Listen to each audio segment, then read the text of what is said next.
यार साथी, अगर आप भी तैयारी कर रहे हैं प्रतियोगिता परीक्षा की तो आपके लिए एनसीईआरटी सार संग्रह काफ़ी महत्वपूर्ण वीडियो है। तो आज के टॉपिक में हम लोग पढ़ेंगे राष्ट्रपति के बारे में पूरी जानकारी। तो वीडियो की शुरुआत करते हैं। राष्ट्रपति पद की अर्हताएं अनुच्छेद 58। राष्ट्रपति पद की अर्हताएं अनुच्छेद 58 में है। राष्ट्रपति पद की अर्हताएं अनुच्छेद 58 में है। तो पहला है कि भारत का नागरिक हो, न्यूनतम 35 वर्ष की आयु हो, लोकसभा का सदस्य निर्वाचित होने की योग्यता हो, किसी लाभ के पद पे नहीं हो। भारत का नागरिक हो, पहला भारत का नागरिक हो, न्यूनतम 35 वर्ष की आयु हो, न्यूनतम 35 वर्ष की आयु हो, लोकसभा का सदस्य निर्वाचित होने की योग्यता हो, किसी लाभ के पद पर न हो। तो यह है राष्ट्रपति की अर्हताएं। भारत में राष्ट्रपति का निर्वाचन किस प्रकार होता है? भारत में राष्ट्रपति का निर्वाचन किस प्रकार होता है? तो भारत में राष्ट्रपति का निर्वाचन अप्रत्यक्ष मतदान से अनुपातिक प्रतिनिधित्व के एकल संक्रमणीय मत पद्धति द्वारा अप्रत्यक्ष मतदान से भारत में राष्ट्रपति का निर्वाचन होता है। अगला है, भारत के राष्ट्रपति के चुनाव में मतदान कौन करता है? भारत के राष्ट्रपति के चुनाव में मतदान कौन करता है? तो मतदान करने वाले हैं राज्यसभा के सदस्य, लोकसभा के सदस्य, राज्यों व केंद्र शासित प्रदेश की विधानसभाओं के निर्वाचित सदस्य। यहाँ शब्द पे ध्यान देंगे, निर्वाचित सदस्य। यहाँ पर मनोनीत सदस्य नहीं है। राज्यसभा में जो मनोनीत सदस्य होते हैं वो वोटिंग नहीं करते हैं।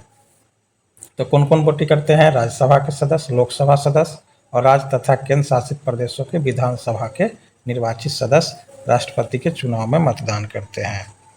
आगे, भारत के राष्ट्रपति उम्मीदवार के प्रस्ताव का अनुसमर्थन कम से कम कितने सदस्यों द्वारा किया जाना चाहिए? भारत के राष्ट्रपति उम्मीदवार के प्रस्ताव का अनुसमर्थन कम से कम कितने सदस्यों द्वारा किया जाना चाहिए? तो 50 निर्वाचकों द्वारा। कितने सदस्य द्वारा किया जाना चाहिए? 50 निर्वाचकों द्वारा। भारत में राष्ट्रपति का चुनाव एकल हस्तांतरणीय मत प्रणाली द्वारा किया जाता है। भारत में राष्ट्रपति का चुनाव एकल हस्तांतरणीय मत प्रणाली द्वारा किया जाता है। आगे है, राष्ट्रपति के निर्वाचन में किसी राज्य का मुख्यमंत्री किस स्थिति में मतदान करने के लिए पात्र नहीं होगा? राष्ट्रपति के निर्वाचन में किसी राज्य का मुख्यमंत्री किस स्थिति में मतदान करने के लिए पात्र नहीं होगा? तो यह यदि वह राज्य विधानमंडल में उच्च सदन का सदस्य हो। यदि वह राज्य विधानमंडल में उच्च सदन का सदस्य हो तो वह मतदान नहीं करेंगे। आगे, कौन राष्ट्रपति के निर्वाचक मंडल का तो भाग है परंतु वह उसके महाभियोग में भाग नहीं लेता?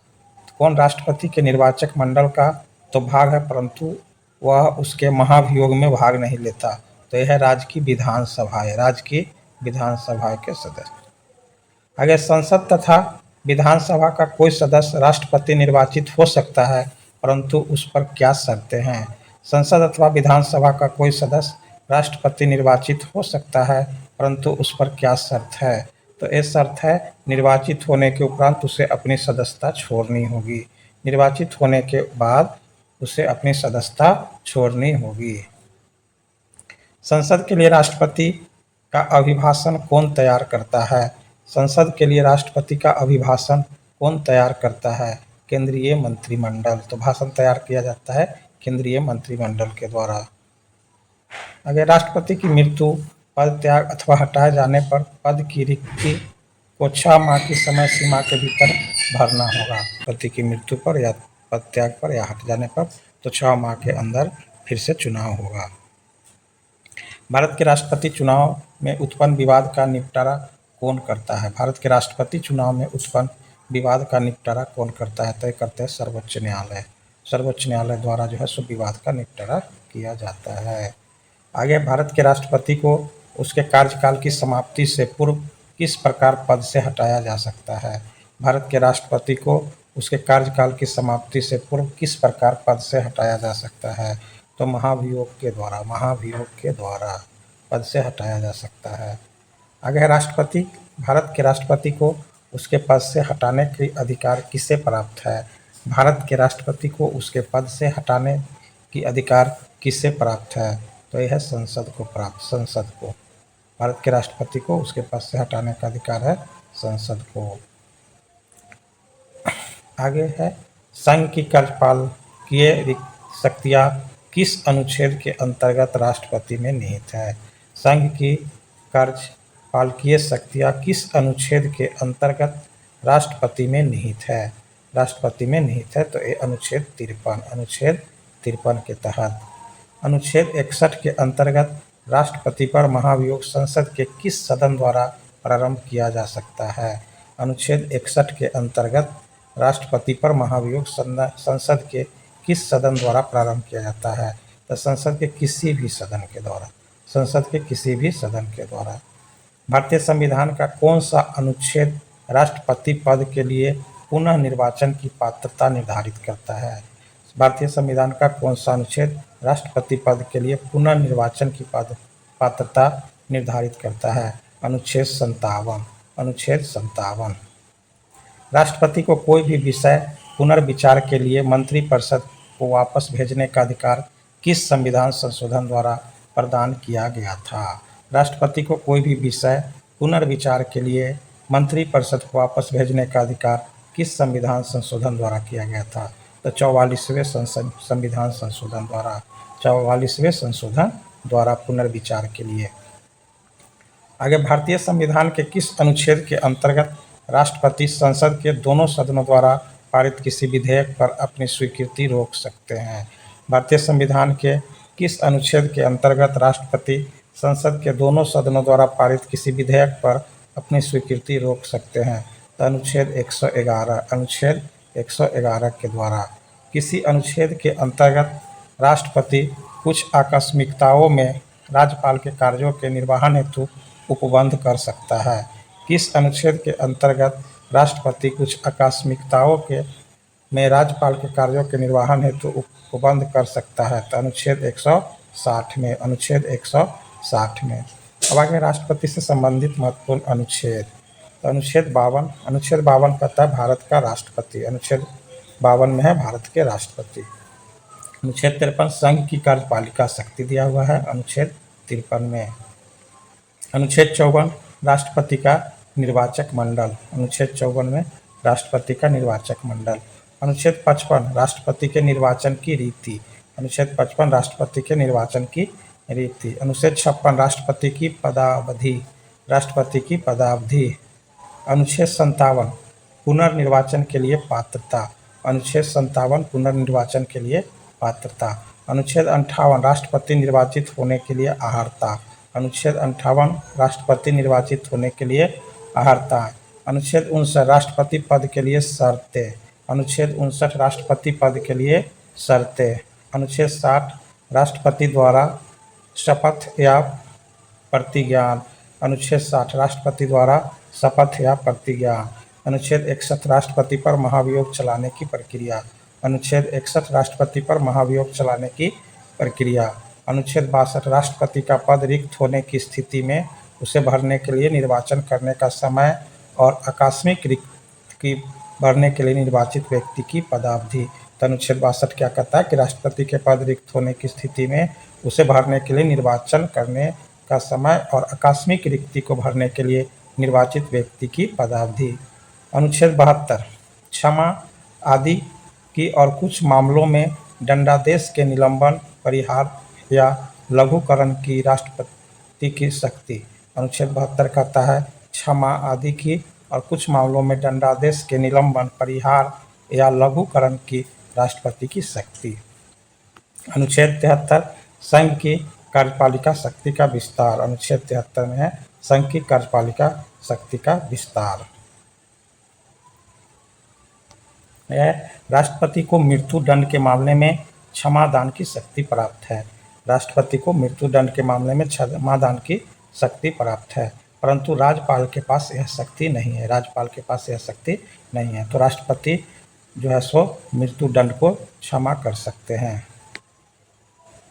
आगे है सर्वोच्च न्यायालय के न्यायाधीश को उसके पद से हटाने का अधिकार किसे प्राप्त है। सर्वोच्च न्यायालय के न्यायाधीश को उसके पद से हटाने का अधिकार किसे प्राप्त है, तो राष्ट्रपति को। अगर भारतीय संविधान का अनुच्छेद 143 राष्ट्रपति को उच्चतम न्यायालय से परामर्श करने की शक्ति प्रदान करता है। भारतीय संविधान का अनुच्छेद 143 राष्ट्रपति को उच्चतम न्यायालय से परामर्श करने का शक्ति प्रदान करता है। आगे है राष्ट्रपति लोकसभा को कब भंग कर सकते हैं। राष्ट्रपति लोकसभा को कब भंग कर सकते हैं। केंद्रीय मंत्रिमंडल की अनुशंसा पर। राष्ट्रपति लोकसभा को भंग कर सकते हैं केंद्रीय मंत्रिमंडल की अनुशंसा पर। अगर लोकसभा और राज्यसभा का संयुक्त अधिवेशन किसके द्वारा आहूत किया जाता है। लोकसभा और राज्यसभा का संयुक्त अधिवेशन किसके द्वारा आहूत किया जाता है, तो राष्ट्रपति के द्वारा। संयुक्त अधिवेशन लोकसभा और राज्यसभा का राष्ट्रपति के द्वारा आहूत किया जाता है। अगर भारत के राष्ट्रपति ने किस एकमात्र मामले में जेबी वीटो की शक्ति का प्रयोग किया था। भारत के राष्ट्रपति ने किस एकमात्र मामले में जेबी वीटो की शक्ति का प्रयोग किया था, तो भारत डाकघर संशोधन विधेयक 1986। भारत डाकघर संशोधन विधेयक 1986 में। भारत का राष्ट्रपति संसद के दोनों सदनों की चर्चा में भाग नहीं ले सकता है। भारत का राष्ट्रपति संसद के दोनों सदनों की चर्चा में भाग नहीं ले सकता है। अगर किसी भौगोलिक क्षेत्र को अनुसूचित क्षेत्र घोषित करने का संवैधानिक अधिकार किसे प्राप्त है, तो ये राष्ट्रपति को। किसी भौगोलिक क्षेत्र को अनुसूचित क्षेत्र घोषित करने का संवैधानिक अधिकार राष्ट्रपति को प्राप्त है। राष्ट्रपति द्वारा नियुक्त अधिकारी। राष्ट्रपति किससे नियुक्त करते हैं, तो सबसे पहले प्रधानमंत्री एवं केंद्रीय मंत्री। राष्ट्रपति द्वारा नियुक्त होती है प्रधानमंत्री की। राज्य के राज्यपाल का। वित्त आयोग व राजभाषा आयोग के अध्यक्ष एवं सदस्य का। उच्चतम न्यायालय और उच्च न्यायालय के न्यायाधीश का। आगे भारत के महान्यायवादी तथा नियंत्रक एवं महालेखा परीक्षक का। संघ लोक सेवा आयोग के अध्यक्ष एवं सदस्य का। मुख्य निर्वाचन आयुक्त एवं अन्य निर्वाचन आयुक्त का। कहते हैं राष्ट्रीय मानवाधिकार आयोग के अध्यक्ष एवं सदस्य का। अनुसूचित जाति अनुसूचित जनजाति आयोग के अध्यक्ष एवं सदस्य को। संघ राज्य क्षेत्र के राज्यपाल अथवा प्रशासक को। दिल्ली व पुडुचेरी के मुख्यमंत्री को। इन सब की नियुक्ति राष्ट्रपति द्वारा की जाती है। वर्तमान में राष्ट्रपति का मासिक वेतन कितना है। वर्तमान में राष्ट्रपति का मासिक वेतन कितना है, 5 लाख। मासिक वेतन है 5 लाख। यदि भारत के राष्ट्रपति का पद रिक्त हो जाए और कोई उपराष्ट्रपति भी न हो, तब कार्यवाहक राष्ट्रपति कौन होगा। भारत के राष्ट्रपति का पद रिक्त हो जाए और कोई उपराष्ट्रपति भी न हो, तब कार्यवाहक राष्ट्रपति कौन होंगे, तो सर्वोच्च न्यायालय के मुख्य न्यायाधीश। सर्वोच्च न्यायालय के मुख्य न्यायाधीश। वह राष्ट्र का प्रतिनिधित्व करता है परंतु राष्ट्र का नेतृत्व नहीं करता। यह उक्ति किस पर लागू होती है। वह राष्ट्र का प्रतिनिधित्व करता है परंतु राष्ट्र का नेतृत्व नहीं करता। यह उक्ति किस पर लागू होती है, तो भारत के राष्ट्रपति पर। भारत के राष्ट्रपति पर। भारत के राष्ट्रपतियों में से कौन बिहार का राज्यपाल रह चुका था। भारत के राष्ट्रपतियों में से कौन बिहार का राज्यपाल रह चुका था, तो ये डॉक्टर जाकिर हुसैन और श्री रामनाथ कोविंद। ये 2 व्यक्ति हैं जो राज्यपाल थे बिहार के और राष्ट्रपति भी बने, तो डॉक्टर जाकिर हुसैन और श्री रामनाथ कोविंद। आगे है राष्ट्रपति के पश्चात पद धारण करने वाले पदाधिकारी। तो एक पद धारण करने वाले पदाधिकारी है संघ के मंत्री, राज्यों के राज्यपाल और भारत का महान्यायवादी। ये 3 हैं। अगर एक विधेयक जो संसद में प्रस्तुत किया जाता है वह किस प्रक्रिया के बाद अधिनियम बन जाता है। एक विधेयक जो संसद में प्रस्तुत किया जाता है वह किस प्रक्रिया के बाद अधिनियम बन जाता है, तो राष्ट्रपति के हस्ताक्षर के बाद। राष्ट्रपति के हस्ताक्षर के बाद। जब कोई विधेयक संसद के दोनों सदनों द्वारा पारित कर दिया जाए तो राष्ट्रपति को उस विधेयक पर अपनी अनुमति रोकने का अधिकार प्राप्त है। जब कोई विधेयक संसद के दोनों सदनों द्वारा पारित कर दिया जाए तो राष्ट्रपति को उस विधेयक पर अपनी अनुमति रोकने का अधिकार प्राप्त है। अगर निर्विरोध रूप से चुने गए भारत के प्रथम राष्ट्रपति कौन थे। निर्विरोध रूप से चुने गए भारत के प्रथम राष्ट्रपति कौन थे, नीलम संजीव रेड्डी। नीलम संजीव रेड्डी। भारत के राष्ट्रपतियों में से किनका संबंध ट्रेड यूनियन आंदोलन से रहा है। भारत के राष्ट्रपतियों में से किनका संबंध ट्रेड यूनियन आंदोलन से रहा है, तय है बराहगिरी वेंकट गिरी। बराहगिरी वेंकट गिरी का।